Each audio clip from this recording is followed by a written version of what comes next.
Amen. Magandang gabi po sa ating lahat, mga ginigiliw, mga minamahal ng Panginoon. May pag-asa sa Panginoon. Ang Diyos, ito po ang palagi ko pong introduction, mga ginigiliw. Ang Diyos ay hindi niya po tinitignan ang ating bulok na kahapon. Hindi niya po tinitignan ang ating nakaraan. Kundi ang tinitignan ng Diyos ay ang hangarin ng puso natin na magbago, magsisi at tumalikod sa ating mga kasalanan, mga ginigiliw. Bago po natin umpisahan ang gawain ng Panginoon, I just want to share with you yung salita ng Panginoon na sinabi niya po na ang ating Panginoong Jesucristo ay hindi raw po siya pumunta rito upang magdala ng kapayapaan, peace. Although He is the Prince of Peace, hindi daw siya dumating dito sa lupa upang magdala ng kapayapaan, kundi magdala ng taba. Alam niyo ang taba? Sword, espada.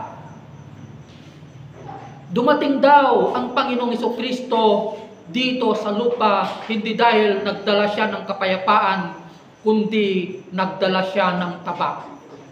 Alam niyo ang ibig sabihin ng tabak na binabanggit dito ng ating Panginoong Jesucristo? Walang iba kundi ang katotohanan. Yung katotohanan lamang ng kanyang salita, yun ang gustong sabihin ng ating Panginoong Jesucristo sa atin sa gabing ito, mga ginigiliw.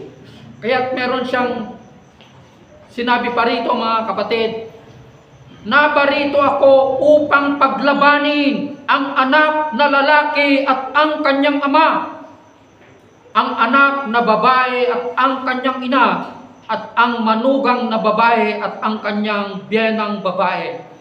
At ang magiging kaaway ng isang tao ay kanya na rin mismong kasambahay. So yun ang katotohanan. Alam mo, pag nakilala mo na ang katotohanan, mga ginigiliw, marami ang magagalit sa iyo. Magagalit ang magulang mo, magagalit ang mga kapatid mo, mag-aaway kayo ng mga magulang mo. Marami kang magiging kaaway, mga ginigiliw. At yung mga dati mong kaibigan, mararamdaman mo na sila ay lalayo sa iyo. Lumalayo na sila sa iyo kapag nakilala mo na ang katotohanan, mga ginigiliw. Kaya meron pa dito ang sinabi ng Panginoon. Ang umiibig sa kanyang ama o ina ng higit sa akin ay hindi karapat-dapat sa akin. Pag mas mahal daw natin ang ating magulang, mas mahal natin ang ating anak,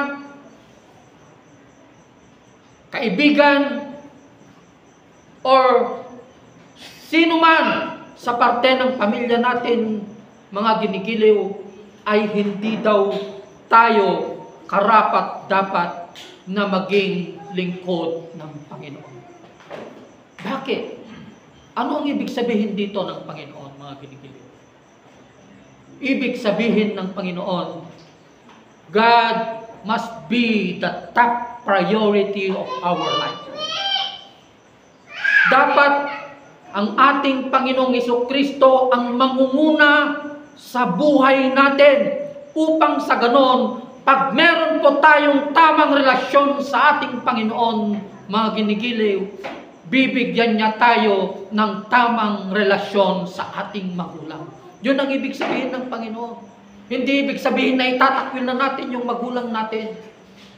He should be the top priority of our life.